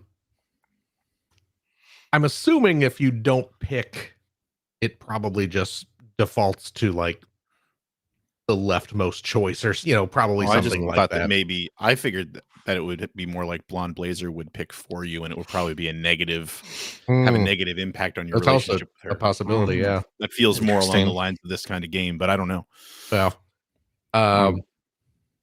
But yeah, I ultimately went with Coop just because, despite the unpredictability of Sonar, he's a cool character. He's funnier. Kind of funny. I mean, that was funny. That was really it. I was just like, And when he left, he was funny. Yeah, that doesn't surprise me. Well, there's another choice coming up in episode 4. Is there? Okay. Yeah. Well, I know what choice my daughter made. I think I'm going to make the opposite choice, though, just to see what happens with the opposite choice. We'll find out what that choice is later. I did not expect at the end of episode 3 for it to get. It got kind of sweet. Yeah. Between Invisigal and Robert. Yes. Which I liked. I do like that. I do like how that's progressing. Yeah. But yeah, me too. It's very cute. And then in the very next scene, she's laying on a bed going to town. So yeah. You didn't get to the end of that scene?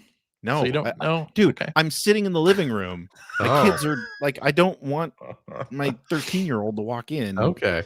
And that's Okay. You should finish that scene. You should finish the scene. I'm going to. Yeah. But yeah. Oh my gosh. And I'm using headphones.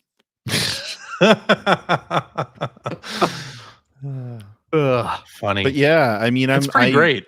Yeah, I mean, I shouldn't say I didn't expect to like this as much as I do, because I thought the trailer looked fantastic too. But me too. But I'm really digging it, man. I'm really digging this a lot. Like, this is up there with like playing The Walking Dead for the first time, or The Wolf Among Us. I really, really loved The Wolf Among Us, which I'm hoping that sequel's still coming out sometime soon. But this is right there with those for me so far. Yeah, I can't wait to see what this studio does next with this tech that they've got. Like, it looks beautiful. All the dialogue and everything, like, it feels natural. It's not as stunted as The Walking Dead was. Like, I like, from a technical aspect, everything that was presented here, and I want more of it. Yeah. Outside of Dispatch, like, what could they do outside of Dispatch? And that this game is getting a season 2. I mean, very obviously they're going to do more of this, right? Because the game's doing quite well. Is it? That's great to hear. Yeah. So one more thing though. So you guys got the special edition as well, the one, so you got all the extras? I did not. I did not, but really? I might upgrade. Because I was going to ask if either of you had actually looked at the extras, because I haven't yet. I know it's got like a bunch of save those to the end, but I think prequel comics, right? That's what I assume, but I still don't want to read them until I finished all the episodes. Yeah, same here. So yeah. Yeah. Anyway, I'm sure we'll be talking about this more in the coming weeks. I'm sure we will as well. Yeah. So I guess now we could head to Blue Skies. I wanna fly sky. Let's go together. Let's do this one from Hacker Alias Grim Grinning Guy, who actually asked this last week. Inazuma 11 Victory Road is out in 2 weeks, which at this point, probably 1 week. Started as a 3DS game in 2016. 9 years, 12 delays, and 2 reboots later, it's finally coming out. Anyone gonna grab it? I have it pre-ordered, and I'm hoping for the best. I've never heard of this. The only person I think, the only one of us that might have this on their radar is Phil. This is the anime soccer game, yes? Yes. Oh, okay. So is it like not Captain Tsubasa? Is it similar to that in any way, or? I don't know. I think it's a different anime. Yes. No, I figured that because of the name, but yeah, just curious. Yeah. Okay. No, I That's probably the won't. answer. Yeah. Oh, Sorry. I think Yeah. I think Inazuma 11 is skews a little younger than Captain Tsubasa.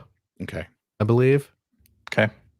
But I have not read the manga that I'm presuming exists, nor seen the anime exists. that I'm presuming exists. Yeah.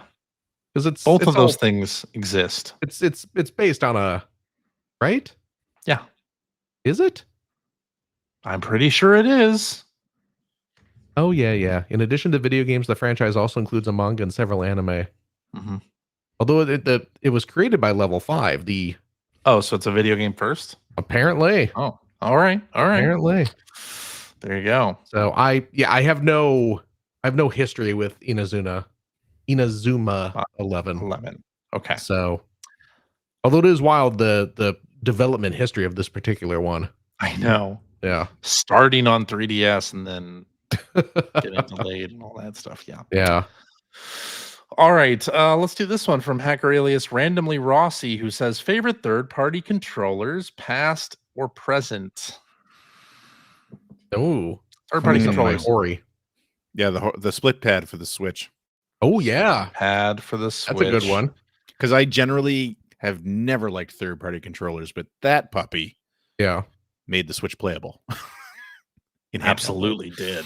I can't believe we still don't know anything about third-party controllers for the Switch too. Yeah. So annoying. Hopefully Hori will announce something soon. Question mark? I don't know. Here's a somewhat obscure one. Yeah. Again from Hori. Back for the Super Famicom. Obviously compatible with the SNES as well. When the Hori created a Super Game Boy controller. CJ. Yes. I believe you introduced me to this thing. Yeah. But yeah, there was a Super Game Boy branded controller for the Super Famicom / SNES. And it basically looked like if you took the old brick Game Boy and just cut the screen off, it's basically just kind of looks like the lower half of the old Game Boy. Yeah. And it worked great for playing your Super Game Boy games. Didn't it also have like turbo buttons or something? It had some kind of either like a slow-mo mode that you could turn on or it had turbo. It had I'm looking at a picture of it now. It had a button to change the speed. Yep. And then it had buttons specifically to like cycle through the different color palettes. Oh yes. Had one that says window, which I'm guessing that changes the frames. I don't know. Had a mute button on there. And it's nice. Oh my gosh. It's I think I picked mine up in Japan for like brand new for like $5 back in the day. Oh, they're worth a lot now, I think. Yeah, they're worth a lot. Yeah. That's they're going for over $100. Yeah. I remember a third-party controller that I always thought was, and I have it. I've never really used it, but it was, and I forget who made it. But it was an RPG controller for the PlayStation. It was literally a single ASCII controller. Oh yeah, ASCII made that. Yeah. It's just everything was on one hand. Yep. The idea being, I guess, because you didn't have to do any really quick thinking or movement in an RPG. One hand for snacking. Yep. Exactly. Yep. So you have a hand one hand for whacking. Your one hand Cheeto dust covered hand for your whacking, and then your controller in the other. So there you go. I do have another one. I just realized I have it sitting here. What's that? I want to mention. It's the XE1 AP. Holy shit! Look at that monster. That is pretty sure. What is that? Is an analog controller for the Genesis? What? Yeah. What is going on? For those, put that closer to your head. It's huge. It is. That's bigger than the Duke. It is almost the size of Greg Seward's head. Yeah. So what is inside that thing? Magic. I have no idea. And this is a Genesis controller? Yep. I think it can be used. I think there's no, actually, no, I think it's just the Genesis controller. Yeah, that's the only connector. Wow. Why does it have like 15 buttons on it? Also, why So do you you may need not an have- analog controller for the Genesis? Well, here's what I'm telling you. Afterburner is an analog game. What? And so is Super Monaco GP. Huh. Really? Amongst other games, yes. And you can play them analog with this ridiculous controller. That It is insane. Yeah. What are all those buttons? I don't know. They switch. I mean, there's switching from digital to analog. So there is. It can be used on a personal computer. Oh, Okay. That button is for. That's select. That's start, and those are auto fire buttons. Okay. for All right. I mean, it's a A&D Genesis only. controller, so you could use it on your Atari 2600. But yeah, so this is the analog slide. It only goes one direct, but you can actually rotate this. Ooh, listen to that satisfying click. That's very satisfying. So yeah. Anyway, I bought this Wow. for Generation 16, but this Wow. was released by, I believe, it's released by Dempa Microsoft, which I forget what it's called, but they were like the upscaler boxes that everybody used for the longest time. Right. Oh, Because Dempa was actually the company in Japan that released Afterburner on the Mega Drive. Sega didn't. Dempa developed it and published it, and they released this controller with it. Yeah, this That's thing's cool. gigantic. how That's much crazy. is that thing? How much? I don't remember. I bought it a long I mean, time it ago. looks expensive. Yeah, I'm pretty sure I paid too much for it. But it is neat to experience games like that. Like, so for like Super Monaco GP as an example, like it's actually still digital steering, which is done with the stick here. I think I don't know, that might be analog as well, but this is used to accelerate and brake. Oh, that's It's cool. an analog control. Oh, so it's analog, like an analog gas pedal. Yeah. Wow, That's cool. that's bonkers. I had no idea. The XE1AP. Okay, Okay. can you use that? Remember, I had it sitting here. So Now, if I have, let's say, a personal submarine, could you use that? Possibly. probably. Yeah, Okay. you probably could. I'm thinking of exploring the briny Might not, depths. might not implode too. That's the hope. I used the ASCII fight stick for the Super Nintendo to play an awful lot of Street Fighter. Street Fighter 2 Yeah. and Oh, yeah. Mortal Kombat 2 Yeah. on the SNES. That's one of my ASCII favorite joysticks. ASCII and Hori were both pretty reliable third-party Yeah. companies. Oh, and talking about Hori, they made an N64 controller that was small. Oh, I remember you have that. That had like a Which is so ironic. why's that? You're like the biggest person I know, that's true. and you had the But- tiniest N64 controller I'd ever seen. I know, and it was great too because the analog stick was pretty big and on the left side, and I never really wanted to deal with the like which prong you're supposed to hold anyway. So like, yeah, put everything in a very compact package, and I really enjoyed it. Nice. So So there, you go. go. Should we do one more? Why not? Let's We're do here one now. more. From hacker alias Benjamin Rivers, who says, "Snow is falling. What's a snowy environment / level you love and one you don't?" Man, I love snowy levels in video games. The Mario 64 one immediately comes to mind Of course. Yeah. Yeah. with the penguins. I loved the snowy versions of Nights levels in Christmas Nights Oh yeah. a lot. Well, Christmas Nights just had a good vibe all around. Yeah, exactly. True. But I mean, I can't think of many snow levels I didn't like. You know, I don't like the snow tracks in Mario Kart Oh really? in Oh, really? general. I'm not a fan.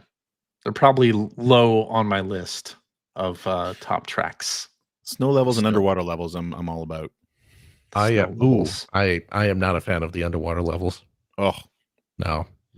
I also don't like underwater levels. Here's an underwater, or not an underwater, but a snow level Hmm. that dislike is probably a bit too strong of a term, but in DuckTales, In the Yes, Himalayas. if you pogo, you get caught in the snow. Hate it. Oh. Yep. Absolutely. Why would hate they it. do that? Why? It's like, I mean, it makes sense. How you pogo in on snow, but it's like that's the game's whole mechanic. And then basically you got one level where they force you to not use not only the game's main mechanic, but like the main thing that makes that game so much fun is pogoing around everywhere. And now if you try and do it, you get stuck in the snow and just don't miss. Scrooge is flapping around for a couple seconds while you recover. That's no fun. There you go. And that's why it's one of the most overrated, worst NES games. What is this, Nintendo? I don't agree with that. Phil doesn't agree with that either. No, I was doing a bit. A bit. Oh, I was doing a bit. I was making fun of Nintendo's irrational dislike for what is one of the best NES games around. Yes. But I do not like getting stuck in the snow. Aside from that Mario 64 level, I don't really have a lot of great memories of snow levels. I'll tell you what, the snow level in Robotech Invasion. Oh, there you go. Oh, there's a snow stage in Luminous Arise. That's really Jesus Christ. You know, normally games with snow levels tend to have a lot of ice. Yeah. Tend to cause you to go slipping and sliding. Yep. Which I am normally not a fan of. I don't like having to fight the slippery controls. But in Mario 2, I was right there with you. Mario 2. I don't dislike it there. I just love the little enemies in those levels. The I little know, ice right? skating. Oh my god, they're the best. Yeah. I remember the first time I saw those things, I just fell in love with them. World 4 in Mario 2 that's my Princess Peach level. I always play as Peach. Heck yeah. World. Because it's easier to jump on the tails of those whales. Yep. When you get that hover ability. Yeah, exactly. Yep. Helps you out on the ice. Sure does. Peach knows what she's doing. Yeah. She's a good skate, Charlie Brown. It's the name of an old Peanut special. Yes. That's the name of the Peanut special I was watching while I was homesick on the day the Challenger exploded. There's a little bit of Phil lore for you. Oh, wow. Okay. All right. Yep. Interesting. Yeah. That stayed with me. There's a little bit of I'll bet embedded trauma. But snow levels are fun. I hope I get some snow up here at IRL this year. Heck yeah. Your boy loves some snow. Me too. Yup. Oh, hey, you know what? Before we bounce. What's that? We had a question. Yeah. Oh yeah. I saw that you answered it. What? You answered it on Blue Sky, didn't you? Which one? Talking about the Kamen Rider one? No. I saw you answered that directly. Yeah, someone was that in Discord or on Blue Sky? Blue Sky. So yeah, someone on Blue Sky was asking if they should watch Kamen Rider. And I went and I went on a tirade. You did. The answer was yes. The short answer, yes, you should. Start with Geats. Or potentially 01. But that went on for quite some time, and I was like, this is clearly why CJ did not ask this on the show, because he didn't want me to go into a rant about Kamen Rider for 20 minutes. But what I was going to say, I was going to follow up. Someone asked a couple weeks ago, what was the last thing I 3-dimensional printed? Oh, yeah. On my 3-dimensional printer. Last night, I actually just printed. You probably can't see it there through the visual noise of my desk. But I am putting together, I have a model. Ooh. I bought a model kit, which I don't normally do because I hate models. Greg's bored with this conversation. He left. But I got this. I got it's an Ava. Oh, nice. You're hearing the box rattle. I got a Evangelion. Yes, the good folks at Blockies who make those wonderful little Transformer models. Cool. I bought some more Transformer toys from them, and I was like, you know what? I don't have a good Ava model, so I got the Test Type 01 for those not watching. That's the purple Ava. Nice. But it's a model. It comes on all these sprues. Yeah. So I printed up a couple of sprue holders so I can have them all nice and organized. Oh, very nice. Okay. As I'm putting together my model. Perfect. Yeah. Yeah. I also, I'm gonna talk about models for a second here, CJ. You don't care about this, but no, it's okay. You're putting together a model. You got your sprues. You get a little pair of these clippers to clip them off the sprues. So this is a standard set of the little model clippers. They run you like $10. Okay. I went a little nuts the other day. I'm going to show you this. I bought, oh my gosh, and I'm dropping them now. I bought a pair of God Hand. The Hand of God. Let me unsheath these from this little leather pouch. Okay. I paid like $60 for these. All right. And I cannot tell you the difference. Greg, I'm explaining that I bought a pair of $60 clippers to build my model. Yeah. Using these versus the cheap ones. Yeah. It is insane. It is indescribable. It feels like you are cutting through nothing when you snip the plastic. Really? Okay. All It right. is. I will tell you this. I ran a little experiment. Because my buddy Justin at work, he's the one who hit me to these. And when he told me about them, I scoffed. I was like, why are you spending that much money on a pair of clippers? He was like, trust me. And then he gave me a plastic sprue, and he said, go ahead, try using these. And I clipped it, and my immediate reaction was, oh my God. When I got my pair the other day, I told Dana, I was like, come here. I want you to use these. These are my old clippers. Use those. Cut through one of these sprues. She did. She's like, okay. I said, now use this pair. She did. Her immediate reaction was, oh. She was shocked.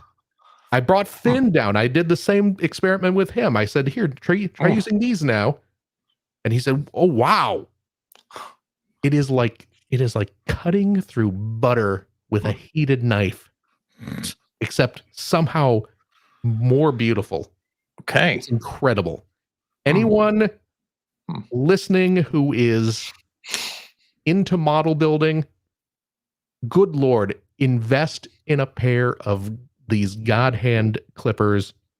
They are so good. And actually, it really cuts down because of these go through the plastic so easily. It cuts down on like the little bits, the little flecks that are still hanging on there. Sure. Oh, it's so much better. Okay. Fully endorse these wonderful, expensive clippers. Okay. That's it. All right. That's it. But yeah, I printed up some sprue holders. Cool. I also, look at this. I printed this up too. This little pen. You know what this does? This dispenses magnets. When you're 3D printing stuff, when you make these prints, a lot of them rely on magnets to like hold things closed and stuff like that. Trying to work with these tiny little magnets that are super strong. It's a pain in the ass. You end up with magnets flying everywhere. You get super glue involved. They're sticking everywhere. So I printed up this cute little pen that just lets you dispense one at a time. It's wonderful. Greg, I have so much. How you doing, Greg? I have good. So much. We're ready to end the show. Plastic junk, and now I have the machine that prints up more plastic junk to allow me to make more plastic junk. What a world in which I have found myself. Every day's Christmas here at Casa de Theobald. What have you guys been up to this week? Having fun? Oh, enjoying your hobbies? That is our show for this week. Thank you very much for listening. If you have a question for us or like to comment on something you heard, you can direct that to @P1 Podcast on your blue skies, or you can go to our internet website, playeronepodcast.com. There you'll find show notes and links to all the things that we talked about in this here episode.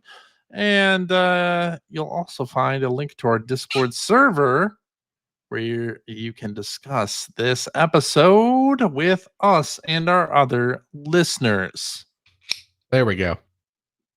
If you would like to subscribe to the Player One Podcast, and my goodness, why wouldn't you? You can do so by visiting playeronepodcast.com or by loading up your favorite podcast listening app. We're also on Spotify. You can like us on Facebook. You can watch video archives of our show on the youtubes.com/P1 Podcast, or you can watch us live most weeks on the YouTubes, the Facebooks, the Twitch.televisions. Just follow our Blue Sky account to find out when we are doing our next live show. Typically, it is Sunday evenings at 5:30 specific time. So join us, won't you? And I'll tell you what, if you like what you've heard, and boy, really, how could you? How could you? You've been around for these past 5-10 minutes. How could you? I'm going to leave yourself some time to answer that question internally. How could you? But if you do, head over to patreon.com/P1 Podcast. Throw a few shekels our way. I clearly need to buy some filament to make more of this useless crap that I can bore people with. Yeah. Look at this. It tells you the dimensions of the magnets. That's a 10 millimeter by a 2 millimeter magnet. I have it right here at my disposal, ready to go. What we will use your Patreon funds for, of course, is to keep our show streaming and all that stuff. You know how it works. But I'll tell you this. If you are a Patreon supporter of the $5 tier, cheap, you will gain special access to a weekly bonus episode. What We Done will record right after this. We play games, crack wise, having fun doing all that stuff that we cannot do on the regular show. CJ, yeah, what can you tell me about a potential game for this week? Phil, we have a game this week from listener Adrian. It is a quiz based around game subtitles. Another one, a sequel. Oh, okay. So as before, we get the subtitle of the game and we have to give the main title. Okay. So there you go. My gut response to that is like, oh, we're gonna do really well at this. They say that it's trickier than the first one that we did. Well, that's why it's my gut feeling, and perhaps not the truth, or indeed how I continue to feel if I think about it for 2 seconds. Right. So this might be bad. Greg, I'll have you know, last week we had an EGM review quiz. I won. Congratulations. Thank you. Thank you. Was it close? The competition was fierce. No. I'm not going to lie.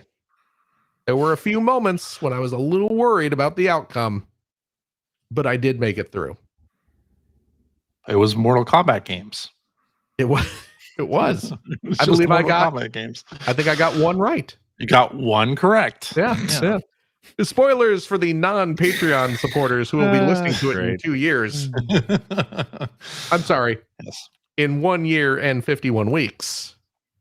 True. But I'm excited for this subtitle quiz. Please join us for that. And I'll tell you what, if you have a couple bucks left over, why don't you go to patreon.com/Greg Seward to help support Greg's outstanding, and it is outstanding, web series about North America's favorite runner-up, the Sega Genesis. Thank you, Philip. And if you are a supporter of the $3 variety, oh, that's also cheap. Did you play Mortal Kombat? Oh no, my mom doesn't let me. No, That game's got blood in it. you can turn the blood off. Can you? Yeah, on some of them. Mom! Actually, I think on most of them in that collection. Mom! We can get Mortal Kombat. The blood, you can turn it off. Who is your mom? Mommy Devil. I just call her mom, dude. I don't know. It's just my mom. I don't know her name. You get early access to all my videos. 2 weeks early access to all my new videos. Please consider supporting the channel. I really do appreciate it, and it really does help a lot. That sounds great. Is that it? Yep. Okay. I feel like that's it. CJ. Thank you very much. Thank you, Phil. Absolutely. Gregory. Yo. Thank you as well. Thank you, Philip. Obviously. And of course, a big old thank you to you, our wonderful, wonderful listeners, every single darn one of you. As always, please take care of yourself, your loved ones, your family, your friends. Be kind to each other, but please be kind to yourself. And we hope to see you next week. Bye-bye. Bye-bye. Bye-bye.